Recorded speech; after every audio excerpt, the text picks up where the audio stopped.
La ponencia de hoy tiene como objeto presentar las otras lecturas o miradas sobre el intelectual peruano José María Arguedas, más concretamente cómo se han venido desarrollando los estudios arguedianos en Japón, un país oriental que se encuentra en la otra orilla del Océano Pacífico, muy alejado del Perú.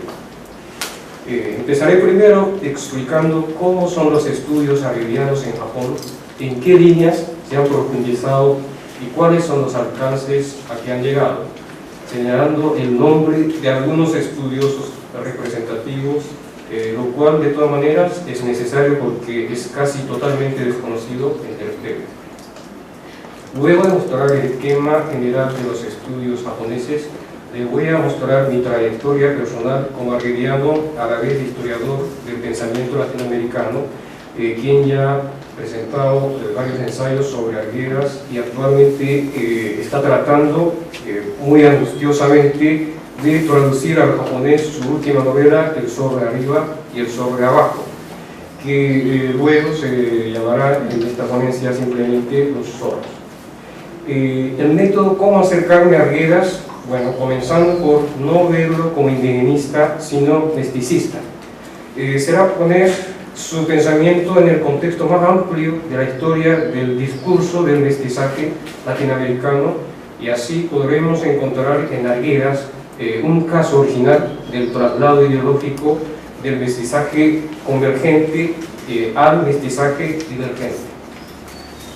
Y como conclusión me gustaría indicar que las lecturas japonesas sobre Arguedas, incluyendo la mía, puedan ser más que otras también nuevas y además esperanzadoras, pues contribuirán a señalar hacia dónde nos dirigimos junto con los últimos legados que nos dejó Arguedas, que son nada más y nada menos Los Zorros, y que recuperarán su vigencia en el mundo actual del siglo XXI globalizado que Arguedas no llegó a conocer. Bueno, vamos a empezar con los estudios arguedianos en Japón. Los estudios sobre Arguedas en Japón empezaron prácticamente alrededor del año 1980, casi 10 años después de su fallecimiento. Según mi criterio, hay 4 arguedianos representativos que merecen ser mencionados, teniendo cada uno su propia contribución. Se puede decir que ha sido el punto de arranque para los estudios arguedianos japoneses el ensayo de Jiro Hamada, La voz del indio, un ensayo sobre José María Arguedas, de 1979. Hamada es estudioso de la música folclórica latinoamericana. Según él dice en su ensayo, su primer contacto con Arguedas fue leyendo canciones y cuentos del pueblo quechua, de 1949.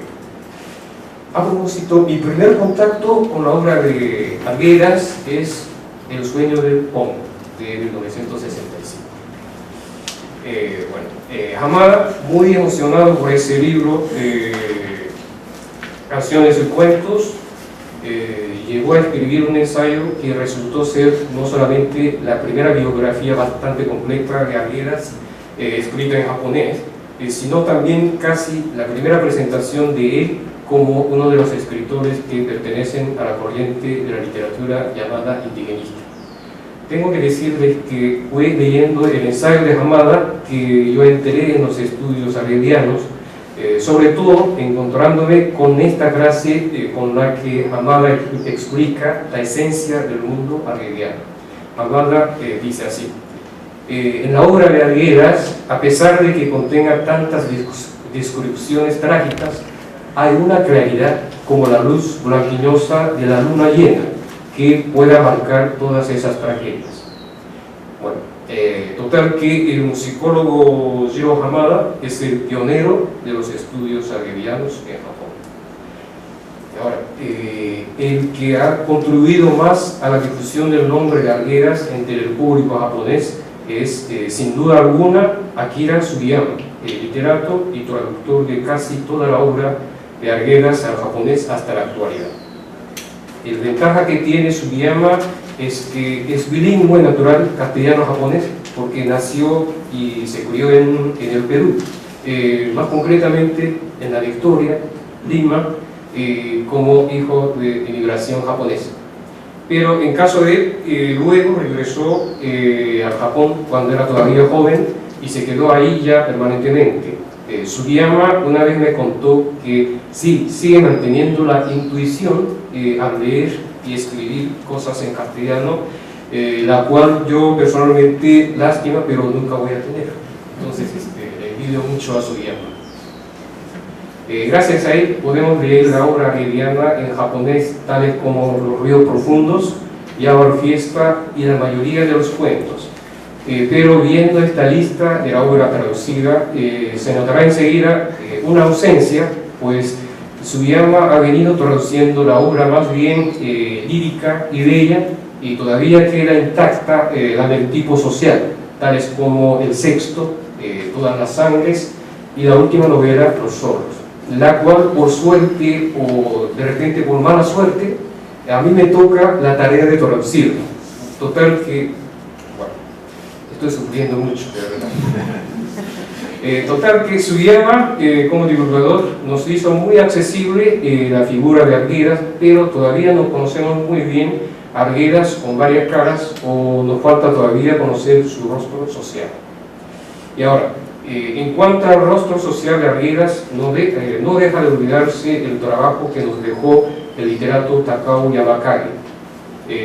Yamakage, como digamos socializante de la imagen de Arguedas, le invitó al público japonés la lectura de Todas las Sangres y la presentó como obra totalizadora que superó el marco literario simplemente indigenista y que intentó abarcar todos los elementos que había en el Perú de aquel entonces y unirlos a una sola meta idealizada que podríamos llamar la peruanidad. Tal como decía años más atrás, José Carlos Mariátegui, cuando dicen permanecemos al Perú. A mí me pareció muy importante la propuesta de Yamakage de dar una imagen social de Arguedas, pero aún le faltaba saber cuál habría sido el alcance más importante de Arguedas en el horizonte social.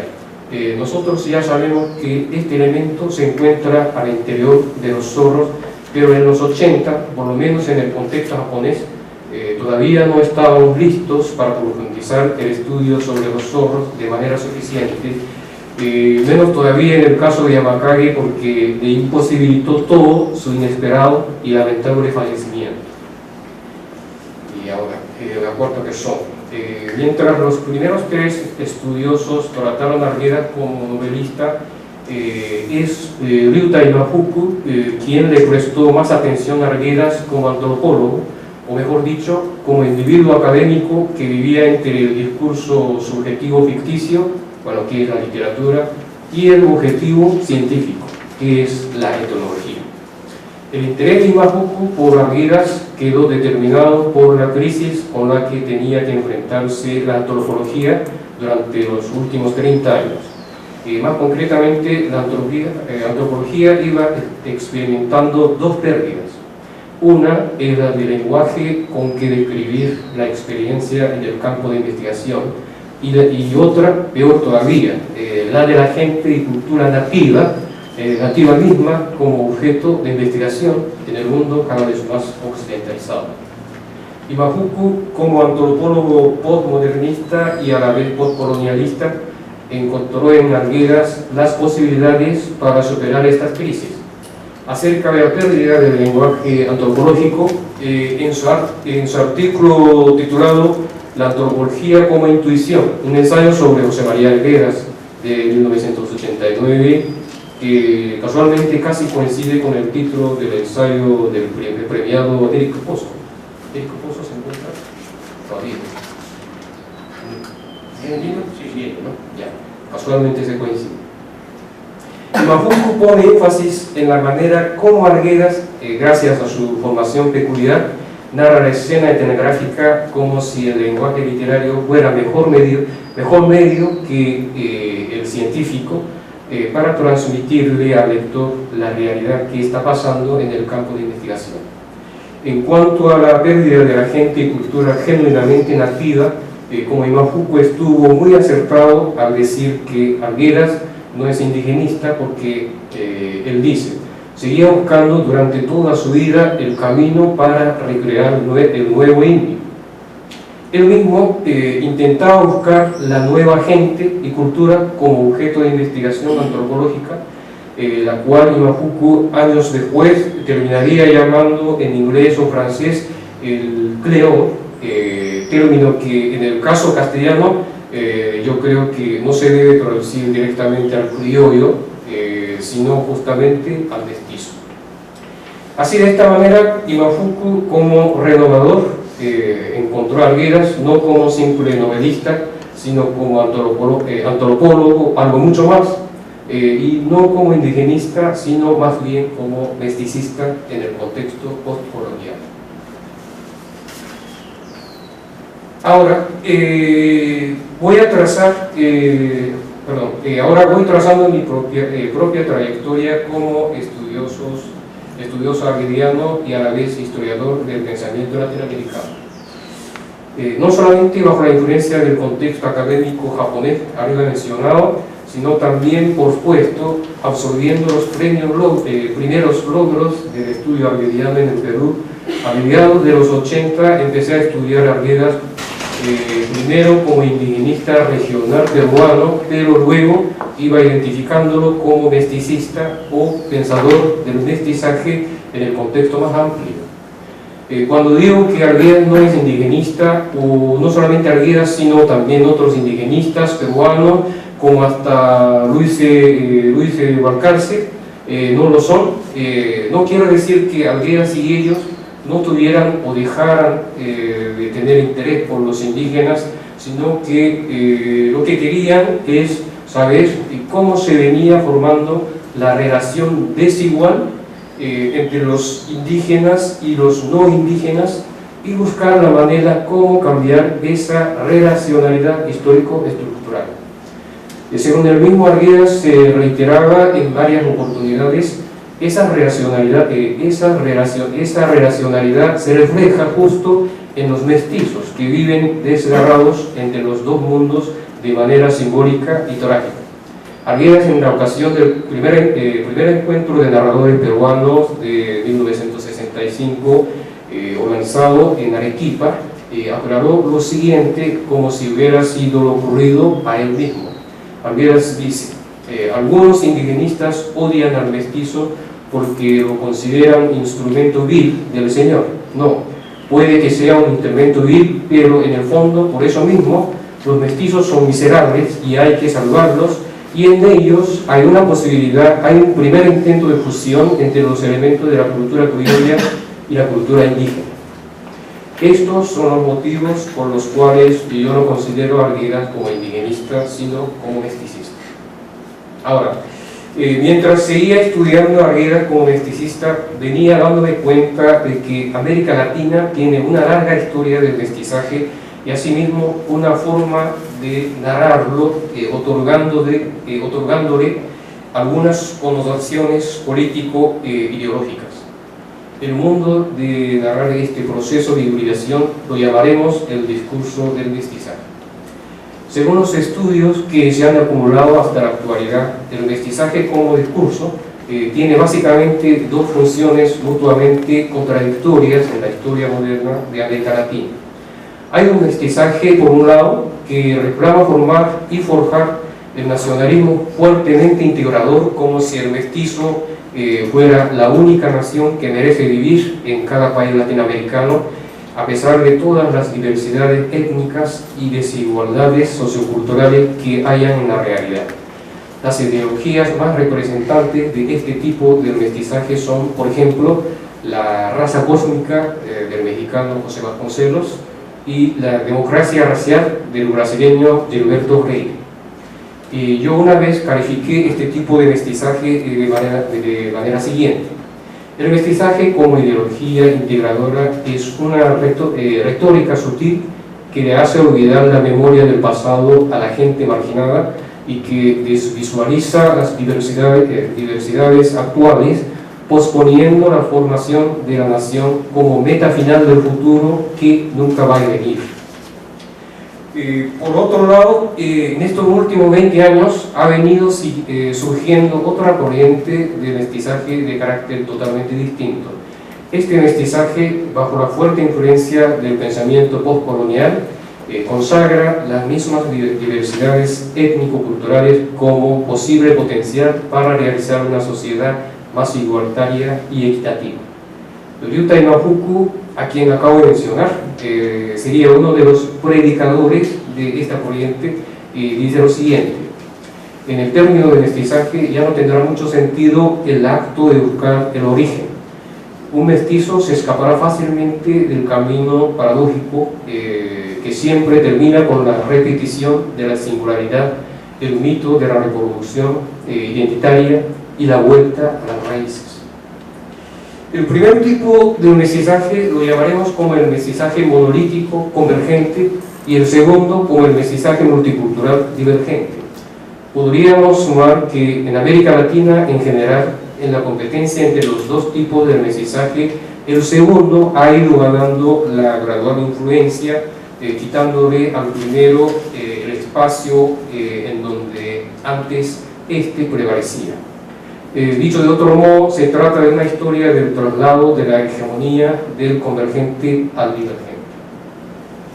Bueno, en lo que concierne a Arguedas, lo interesante es que dentro del transcurso de su carrera académica personal se observa el cambio sustancial de la idea sobre el mestizaje, más concretamente del mestizaje convergente en todas las sangres al mestizaje divergente en los zorros. Todas las sangres, en dos palabras, es la novela más larga y ambiciosa de Arguedas, en cuyo desenlace, alrededor del protagonista Demetrio Rendón Wilca, personaje cholo, occidentalizado, pero con el alma indígena, se solidarizan casi todos los personajes, por decir todas las sangres del Perú, como si todos ellos se hicieran un caudal creciente del río subterráneo. Como todo el mundo sabe, Arguedas se sintió muy frustrado al haber sido criticado duro acerca de la eficiencia social de todas las sangres en una mesa de debate aquel entonces llamada Mesa Redonda, organizada justo por el IEP en 1965. Dicen algunos que eran injustas las argumentaciones con las que criticaron a Arguedas los sociólogos que asistieron a la mesa, pero a mí no me interesa el criterio de los sociólogos de aquel entonces, que ahora resulta inevitablemente anticuado. Más bien, vista desde el punto de visión actual, se podría decir que Todas las sangres es una de las variantes literarias que recrea o inventa una nación justo narrando la nación, recrea o inventa una nación justo narrando, como dicen Benedicto Anderson y Homi Bhabha, etc. Estoy bastante seguro de que el mismo Arguedas se daba cuenta de repente del error que cometía en Todas las sangres, o sea, su límite a tratar de atar todos los elementos del Perú en un nacionalismo convergente, y que tendría que buscar nueva perspectiva para encauzarlos en un horizonte distinto. Por eso mismo iba dirigiéndose hacia Chimbote, en donde se encontrarían los dos zorros. Ahora vamos entrando en el análisis de la obra misma de los zorros.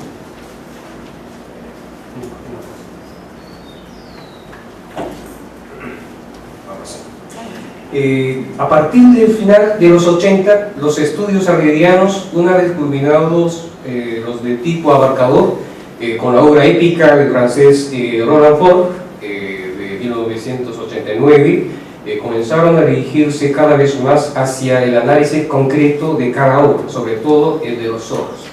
Entre varios, para mí son fundamentales los dos estudiosos que me invitaron a acercarme al nuevo rostro del mestizaje arguediano. Ellos son Alberto Flores Galindo y José Guillermo Nube. Según ellos, el mestizaje de Arguedas en los zorros, ya no como en Todas las sangres, es algo más que una nación integradora. Por ejemplo, Flores Galindo dice lo siguiente: Esta manera central o dual, en todo caso, de pensar que el Perú, indios, españoles, indios y occidentales, ya no existen los zorros, ya no existen en Arguedas de entonces, es reemplazada por una imagen plural. No se trata de una nación, sino de varias naciones.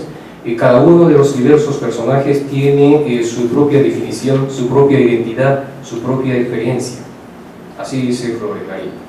Mientras tanto, Willy Nugent apunta algo parecido a la argumentación de Flores Galindo, pero a su manera más original. Nugent dice, los personajes del zorro son de una genealogía incierta. Esta ausencia deja espacio para que los hombres y mujeres que desfilan por la novela puedan reconocerse como personas y encontrar la identidad en el proceso de la comunicación. Lejos de ser una limitación, la estrategia discursiva que sigue el autor hace que los momentos de encuentro y diálogo cobren una especial intensidad.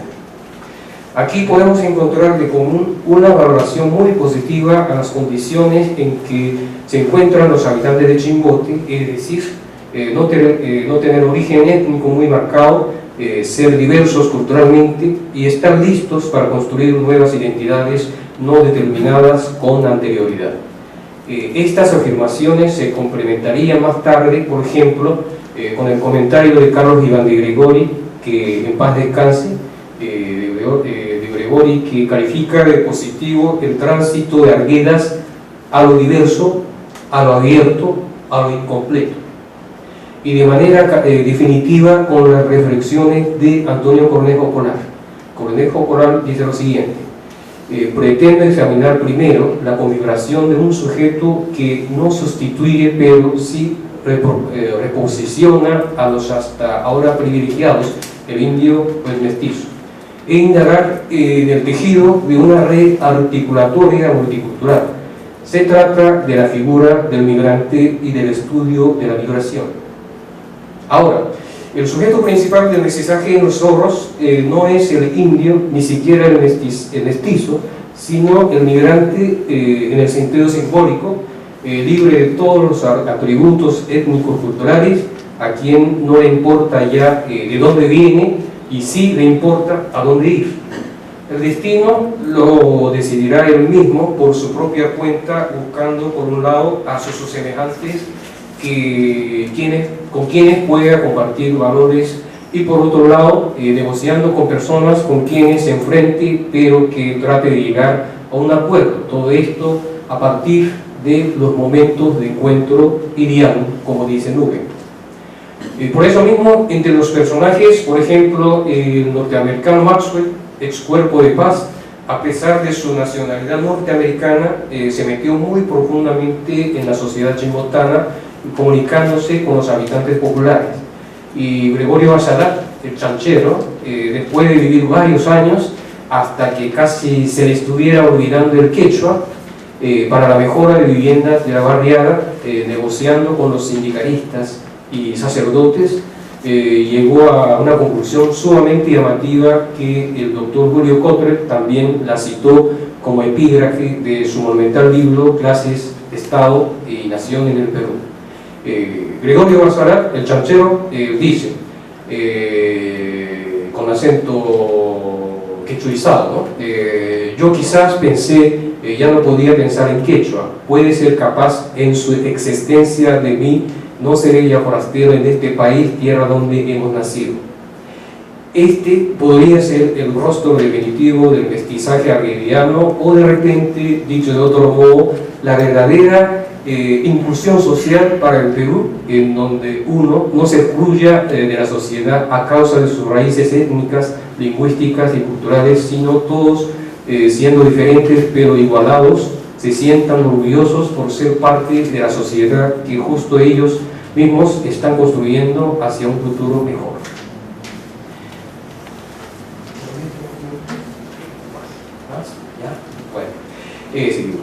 Pero nosotros sabemos que Los Zorros quedó inconcluso y se publicó póstumamente. Arguedas tenía el plan de cómo acabar la novela, pero según indicó él, con bastantes detalles, el plan estaba lleno de varias muertes anunciadas. como dice Gabriel García Márquez, ¿no? De los personajes, cómo se anunciara su propio destino, tales como el funeral del ex minero Esteban de la Cruz, el suicidio de la ramera Orfa y el asesinato de Maxwell, etcétera, etcétera. Es decir, nos pareciera que su proyecto del mestizaje divergente terminó fracasado. Como apunta Guillermo Mugen, para construir las nuevas identidades y vivir una vida digna de ser humano, es muy importante el papel que juegan los momentos de encuentro y diálogo. Ya he repetido varias veces. Y en donde los hombres y mujeres puedan reconocerse como personas. El diálogo,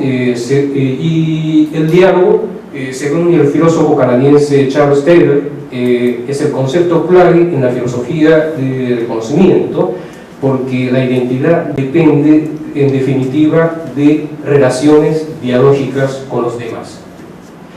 La problemática de reconocimiento, como señala muy acertadamente Ricardo Cuenca, aquí presente, es más que filosófica y va incrementando cada vez más su importancia en la vida social política. Ricardo Cuenca dice lo siguiente: las propuestas sobre el respeto a la diferencia o el reconocimiento de lo diverso colocan la especificidad en un plano mayor en la discusión sobre justicia social y con ello a la cultura en el centro de dicha discusión. El concepto de reconocimiento se ha convertido en predominante y fundamental para reflexionar sobre los movimientos y las luchas socioculturales. Así dice, ¿no? El último reto para Arguedas podría ser que el mestizaje divergente de los personajes invotanos, después de que cada uno consiga su nueva identidad ya reconocida, le pareciera a Arguedas que no se vayan a ningún espacio donde ellos, no como individuos, sino como grupo de movimiento, podrán cobrar más fuerza social para solucionar problemas concretos y cotidianos. Por eso mismo, supongo que Arguedas, a pesar de que hubiera posibilidades en el nuevo rostro del mestizo en Chimbote, se enfrentó con esta duda, se sintió fracasado y como él mismo no podía seguir luchando, es decir, escribiendo, al final nos dejó el siguiente mensaje antes de suicidarse. Bueno, es un pasaje muy famoso. Quizá conmigo empieza a cerrarse un ciclo y a abrirse otro en el Perú, y lo que él representa. Se cierra el de la carándula consoladora y se abre el de la luz, el de la carándula de fuego. Ahora creo que somos nosotros los que, siguiendo o sobrepasando Arguedas, tenemos que orientar a los zorros una vez parados en medio camino, y junto con ellos nosotros avanzaremos hacia el nuevo horizonte. Bueno, en conclusión, han pasado 100 años desde que nació Arguedas y también han pasado más de 30 años desde que él falleció en 1969. Después de su fallecimiento han sucedido varias cosas que, por supuesto, Arguedas no llegó a conocer. Claro, ¿no? En el mundo, la guerra de Vietnam terminó derrotando a los Estados Unidos y, por ejemplo, la Revolución Cubana sigue, aunque con varias dificultades, pero al fin y al cabo ya no existe prácticamente la Guerra Fría, el enfrentamiento entre las dos ideologías después de la caída del muro de Berlín en 1989. Y dentro del país, en el Perú ha experimentado casi 2 décadas de la masacre causada por la guerra sucia que se compartió entre los grupos terroristas y las Fuerzas Armadas, lo cual ni se pudiera imaginar Arguedas. Así me imagino yo. Pero ahora, en cambio, los peruanos, ustedes están gozando de la paz y la prosperidad bastante estable, bueno, por lo menos en Lima. Antes se decía que Chimbote de los 60 podría ser el futuro de Lima, y eso se realizó muy marcadamente en un tiempo de cuya cualidad calificó José Matos Mar como el desborde popular andino de Lima. Pero luego a Lima casi se le pasó esa etapa, y como señala muy bien el libro de Jürgen Golte, aquí presente, Jürgen Golte y Doris León Gabriel, Lima se está transformando últimamente en una nueva fase, es decir, en una ciudad global donde se aumentan cada vez más generaciones jóvenes nacidas en la misma Lima, con orientaciones, patrones netamente urbanas distintas a las de sus padres migrantes. Esta Lima no la conoce Arguedas, ¿cierto? A veces me imagino, para divertirme, cómo se sentiría y qué nos diría Arguedas si estuviera vivo en Lima actual. Por ejemplo, si estuviera Arguedas en Larcomar, Arguedas en Jockey Plaza, Arguedas en el Metropolitano o en la Estación Central, etcétera, etcétera. O sea, me sorprendí bastante. Por primera vez fui a la Estación Central, porque yo estuve hace 20 años como acá, ¿no? En Plaza Rural no había nada, entonces me sorprendí bastante. Así que me imagino, en el caso de Arguedas, yo todavía, ¿no? Bueno, en fin, estamos viviendo rodeados de nuevas circunstancias desconocidas por Arguedas. Ahora, bajo estas condiciones, ¿cómo podemos recuperarle la actualidad para pensar sobre el Perú del presente y del futuro? En esta oportunidad del centenario de Arguedas se han hecho varias reflexiones sobre aquella mesa redonda, sobre todas las sangres, pero lo curioso es que no tanto sobre el contenido de la obra misma, así me parece. Pareciera que todas las sangres es ya pasada de moda, pero hay que recordar que el argumento de todas las sangres se gira justo en torno a la explotación minera por parte de los grandes consorcios con quienes se enfrentan los habitantes en la zona explotada. Es decir, es un tema, me parece, sumamente actual y además crucial en el Perú. Me estoy refiriendo justamente a los conflictos mineros de estos días, más concretamente al proyecto Conga. Como ya hemos mencionado, todas las sangres tiene como su límite el mestizaje convergente. Entonces, el valor que podemos extraerle a todas las sangres no será su carácter nacionalista fuertemente integrador, sino más bien su concepto de la solidaridad, que le falta al mestizaje divergente, que carece de la fuerza como grupo y movimiento. Solidaridad que no convoque automáticamente el nacionalismo monolítico, sino que se reclame solo cuando la necesite la gente por la justicia social. Pero hablando en términos generales, hay tantas veces en que los movimientos sociales que buscan la justicia no son incompatibles con el interés del Estado, porque en la actualidad la política estatal de cada país está ligada cada vez más con la economía global que la nacional interna, y queda establecida sobre el crecimiento desproporcionado de esta, en donde se producen y se mantienen las desigualdades entre los sectores sociales. A mi parecer, la exaltación del nacionalismo o patriotismo no es más que una máscara para invisualizar los conflictos latentes que hay entre el pueblo de cada país. Resulta que los movimientos, sobre todo los de sectores marginados, con mayor posibilidad se enfrentarán inútilmente con grandes proyectos nacionales y estarán obligados a hacer una lucha desigual con el Estado, sin intercambiar el diálogo suficiente ni recibir el reconocimiento merecido. Esta situación en que la política estatal del gobierno central impide la realización de la justicia social deseada por el pueblo, sobre todo por los marginados de la zona provincial, ya es algo generalizada que se observa no solamente en el Perú, sino en todo el mundo. En el caso de Japón se hizo cada vez más explícita o hasta grotesca la situación. Como se sabe, el terremoto y tsunami del 11 de marzo de 2011 destruyó totalmente la zona costal nordeste y las centrales nucleares dañadas en Fukushima sigue y seguirá causando problemas ambientales sumamente graves, de verdad graves, mucho peor que en el caso de Chernobyl en 1986.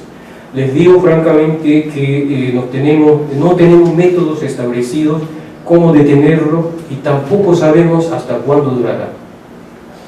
Yo lamento mucho, pero lamento no porque siga la tragedia nada más, sino porque a pesar de que ya sepamos todo que es totalmente incontrolable el reactor una vez dañado y que los habitantes refugiados de Fukushima, zona rural marginada, igual como digamos Cajamarca o Puno, siguen sufriendo mucho. El gobierno central de Japón, junto con los grandes monopolios empresariales y los burócratas corruptos, no quieren modificar nada de su política energética, diciendo que esta es un proyecto nacional incambiable. Bueno, pero no puede ser así. Yo no sé si Conga va o Conga no va, será cuestión de ustedes los peruanos, pero yo como un japonés deseo con mayor intensidad que la política energética nuclear de Japón no vaya de ninguna manera. Bueno, ¿cómo podemos solucionar esta situación? Siguiendo el camino que nos dejó Arguedas. Creo que la solidaridad del mestizo divergente para luchar contra los grandes poderes estatales tendrá que completarse con el compromiso de parte de nosotros los que somos mayoría habitantes de las grandes ciudades como Lima o Tokio, y somos los que vivimos beneficiados de mayor o menor grado a costa del sacrificio de la zona marginada en cuestión. En fin, tendrá que cambiarse la cultura política de nosotros mismos.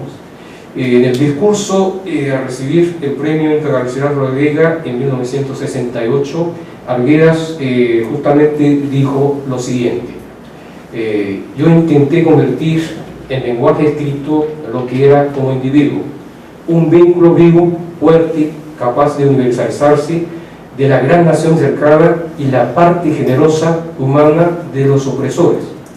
El pueblo de la zona marginada será la gran nación cercana, y nosotros tendremos que ser aquellos a quienes Arguedas los llamó la parte generosa humana de los opresores.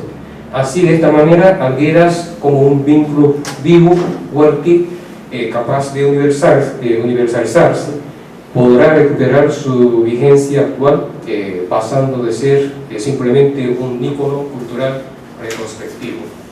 Y debemos de acordarnos también del siguiente pasaje de Arguedas, para que todos tengamos esperanzas reconociéndonos uno a otro mutuamente. Arguedas dice: el Perú cuyas raíces estarán siempre chupando jugo de la tierra para alimentar a los que viven en nuestra patria, en la que cualquier hombre no engrilletado y embrutecido por el egoísmo puede vivir feliz todas las patrias. Así dice Arguedas. Bueno, ahora para terminar, lo único que quiero reclutarte a ti, José María, es que aunque en el último diario de los zorros tú nos dijiste que la rabia no, pero yo te diría, frente a las injusticias sociales, la rabia sí. Bueno, esto es todo y muchas gracias por su atención.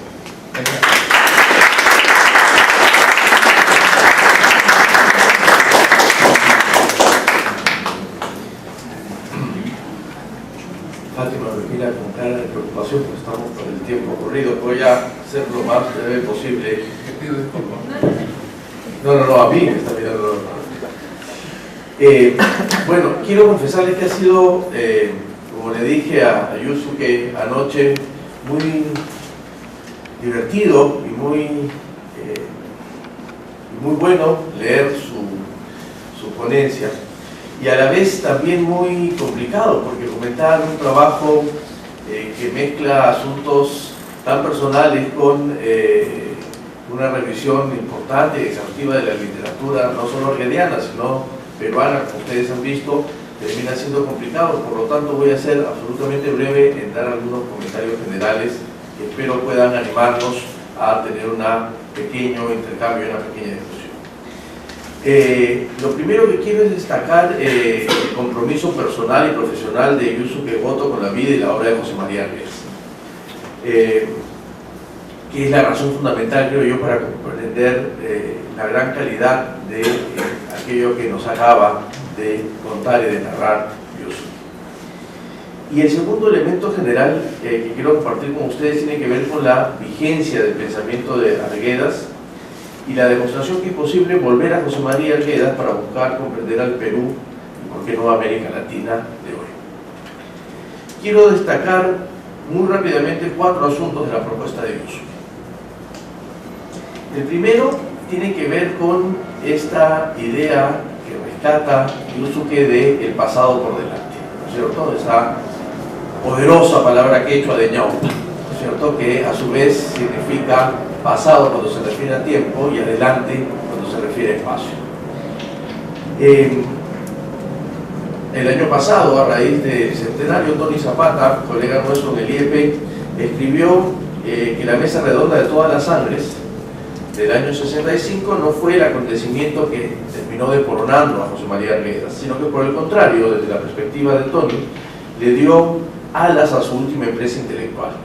Y creo que eso es una perspectiva que rescata Yusuke en su revisión y su trabajo que nos presentó hoy. Porque mirar lo actual y lo futuro tomando como referencia el pasado es una muy buena costumbre que tienen los historiadores, y Yusuke no es la excepción a esta regla, sino que por el contrario confirma que a partir de Zorros es posible formular y entender algunos temas de absoluta vigencia. Yusuke no se pregunta, sino que exige que orientemos a los zorros hacia un horizonte posible, un mundo en donde finalmente la justicia social forme parte de ese horizonte posible. Un segundo tema tiene que ver con la idea de mestizaje como interculturalidad. Probablemente acá voy a traer agua para mi molino. Este punto es quizás el más provocador de los temas que aborda Yusuke, ¿cierto? La idea de considerar mestizaje y una relación con el tema de interculturalidad. Aunque el mestizaje ha sido como tema desplazado en la investigación, en las agendas de investigación actuales, y aunque yo tenga dudas personales respecto a la relación entre mestizaje e interculturalidad, valoro el enorme esfuerzo de Yusuke para ubicar en el centro de sus reflexiones sobre el mestizaje el aspecto de las relaciones en la conformación de las identidades. La discusión que propone sobre el mestizaje convergente y el mestizaje divergente son altamente sugerentes para el debate. Comparto la idea de tránsito de un tipo de mestizaje a otro, aunque me pregunto a la vez si el desplazamiento y la hegemonía de uno frente al otro, es decir, del divergente frente al convergente, tiene que ver con el cumplimiento de la promesa de que el Estado protege y cuida a todos por igual, versus a una nueva promesa de sobreponer el respeto a la especificidad frente al cuidado estándar de las cosas, ¿no es cierto? Esta gran idea que se va acuñando sobre nación y Estado plurinacional. Estado plurinacional o, como ya se avanzó en Ecuador, estados con plurinacionalidades, ¿no es cierto?, en donde hay ya tiempo para ir rebanando las disquisiciones entre nación y nacionalidades.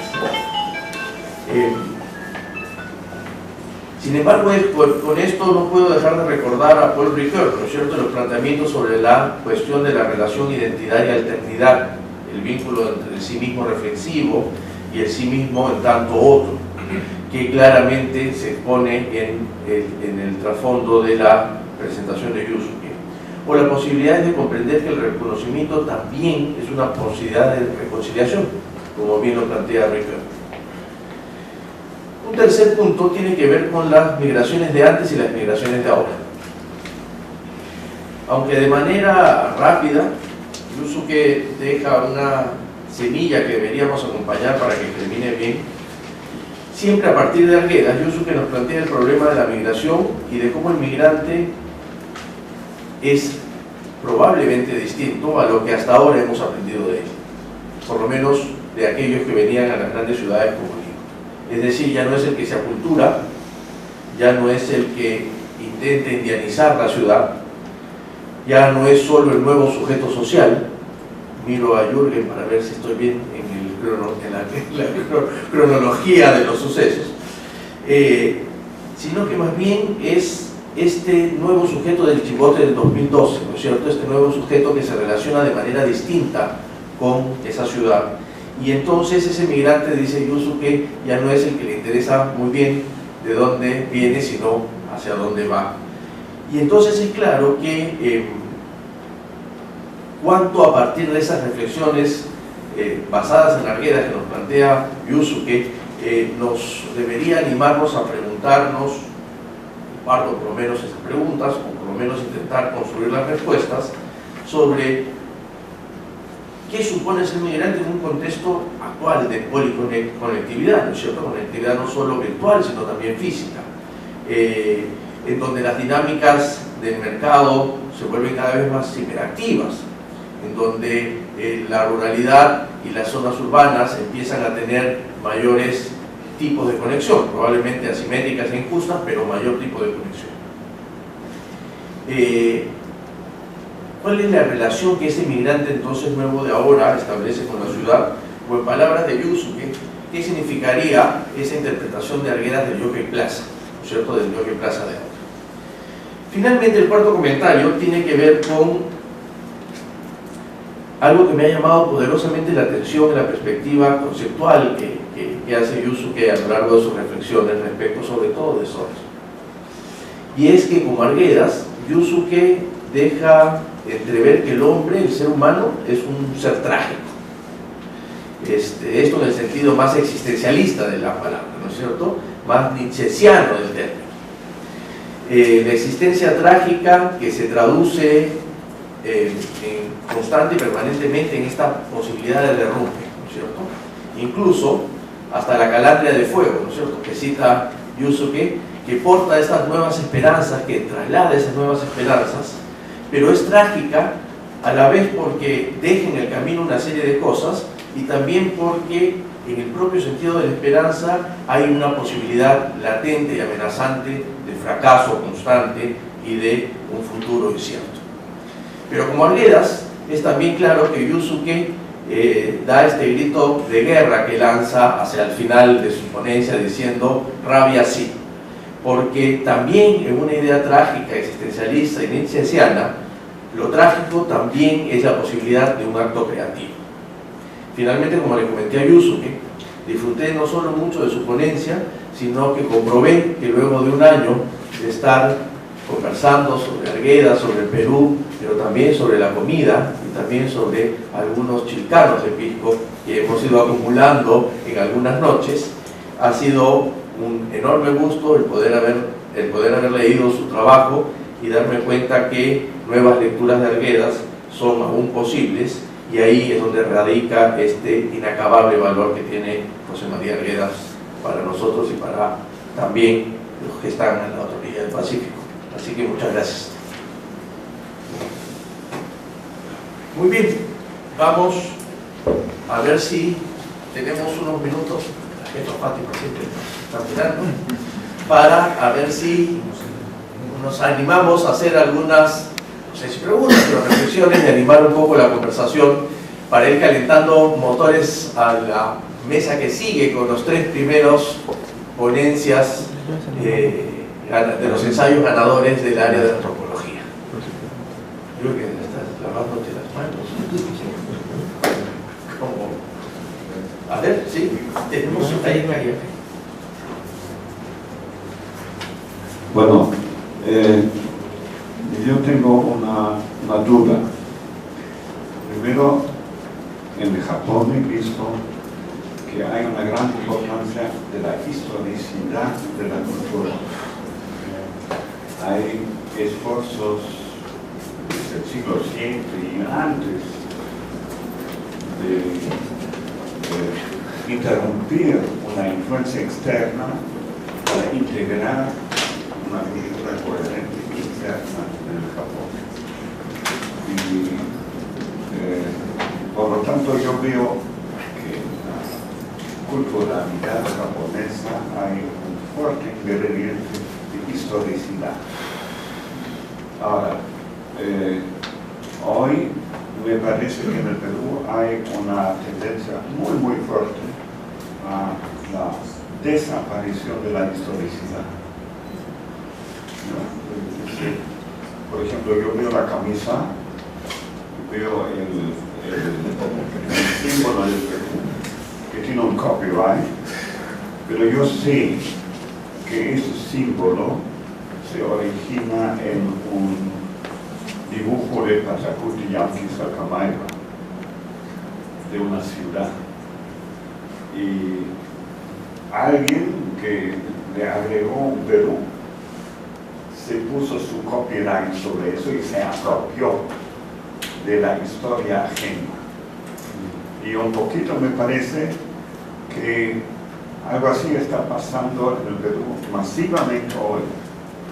Es decir, que hay una apropiación de la cultura que antes ha sido supeditada dentro de un esquema de apropiación de lo supeditado en un mundo de consumo, de yogueplaza, en el cual no hay una divergencia de la culturalidad, sino una amalgama bajo el dominio de los grupos que siempre han dominado desde la colonia. Es decir, si yo veo el asunto de la comida a la cual se refirió Ricardo, en este momento la comida peruana es apropiada por las clases medias gobernantes de siempre y no es algo así como una integración cultural en términos iguales, como por ejemplo implicaría el zorro de abajo y el zorro de arriba, que es el encuentro entre iguales, y sino sigue siendo un encuentro entre desiguales que queda camuflado bajo el manto del consumismo que ha perdido historicidad. Y ahí está mi problema con esta culturalidad, integración de una culturalidad divergente en un mestizaje nuevo, porque es una divergencia integrada a un manejo vertical de las dos culturalidades. Y me pregunto cómo es esto.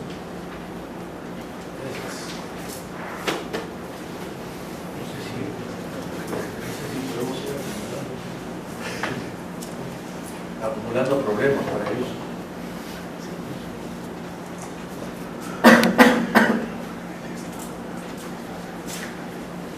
En principio coincido con Jorgen respecto del logo que acabas de mencionar, ¿no?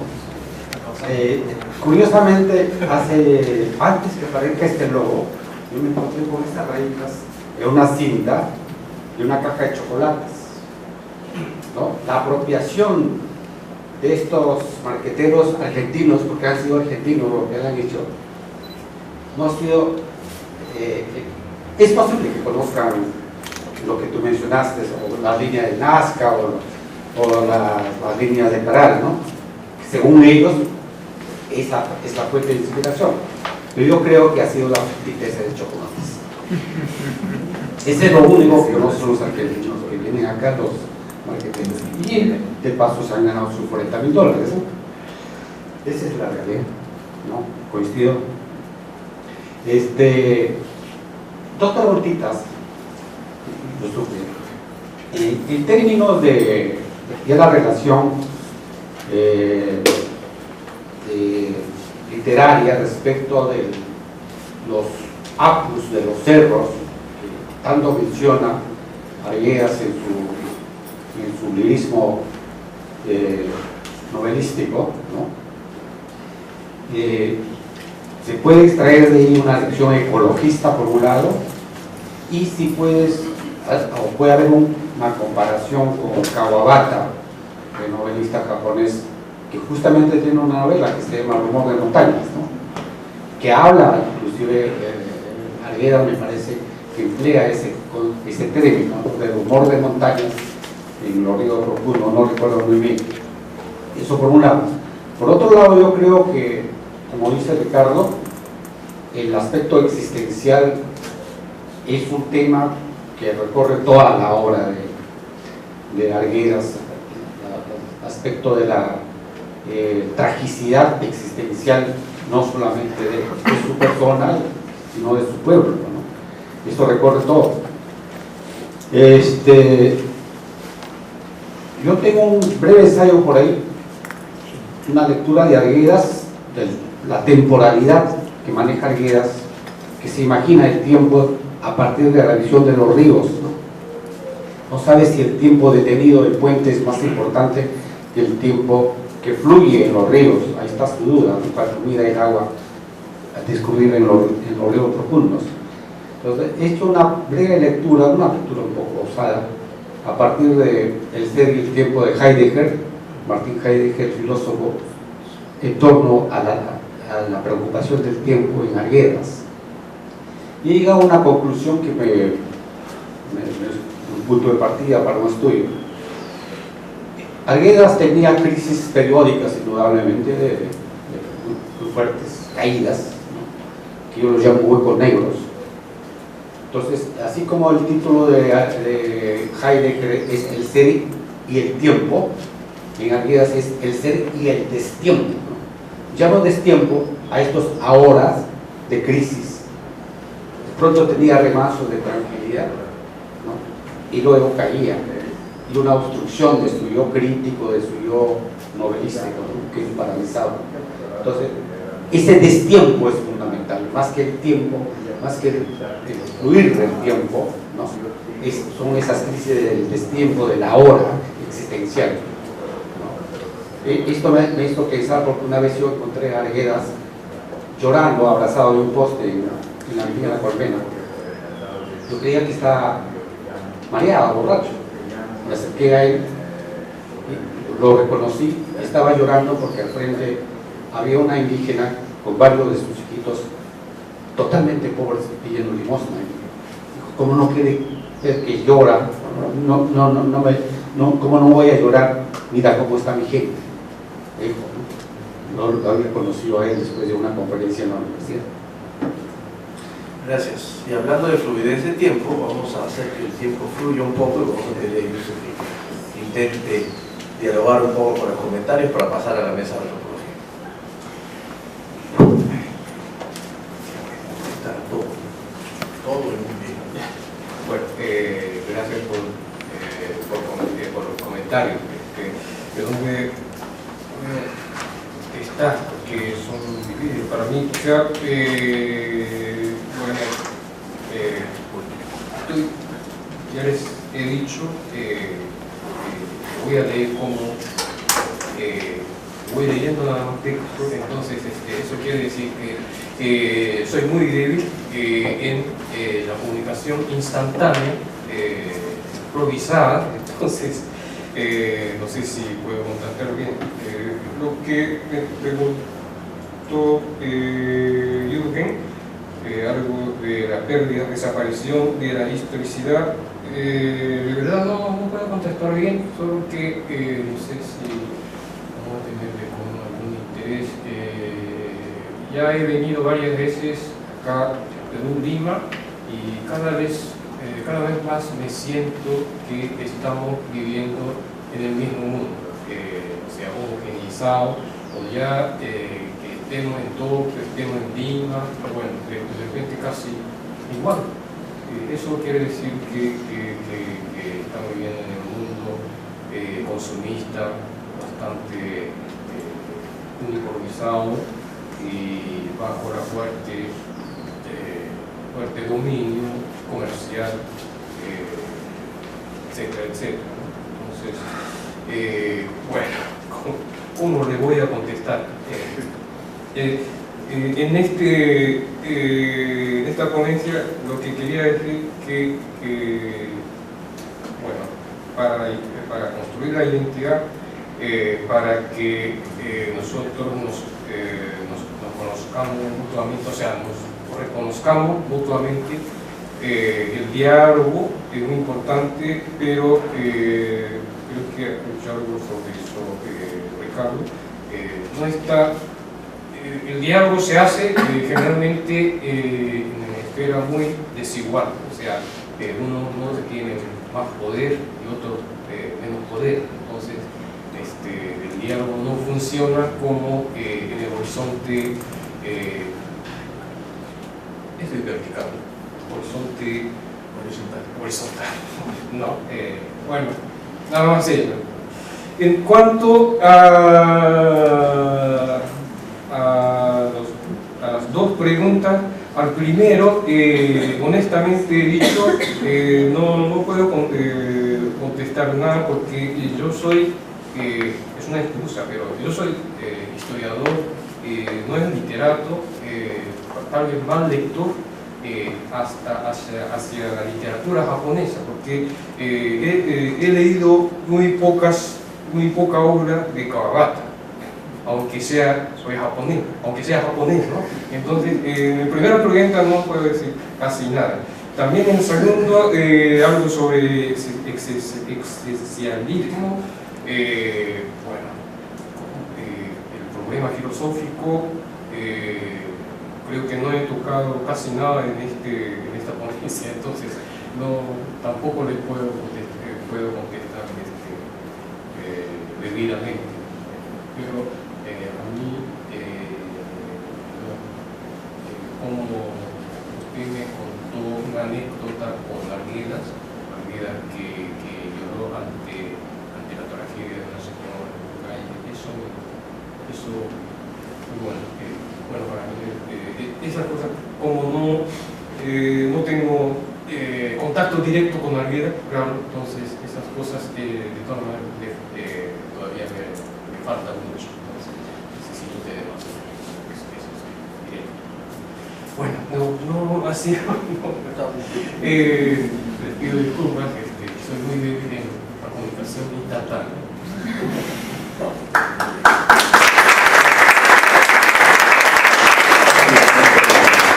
Muy bien, muchas gracias Yusuke. Ahora vamos a pasar muy rápido a la siguiente mesa, que es la primera mesa que tiene que ver con el concurso de ensayos sobre antropología, que va a ser dirigida por Jürgen Golte, investigador principal del Instituto de Estudios Peruanos, miembro del jurado, es uno de los jurados del área de antropología, y lo voy a presentar con cariño, a pesar de que nos ha criticado que hemos salido a comer Yusuke y yo. Entonces, él va a dirigir la mesa de antropología en la que se va a presentar un vídeo, porque uno de los ganadores está fuera, en Canadá, y luego sí tenemos felizmente a Luis Meléndez y a Eric Coso para que puedan en vivo y en directo a presentarnos su ponencia. Así que los invitamos y muchas gracias por esta primera parte.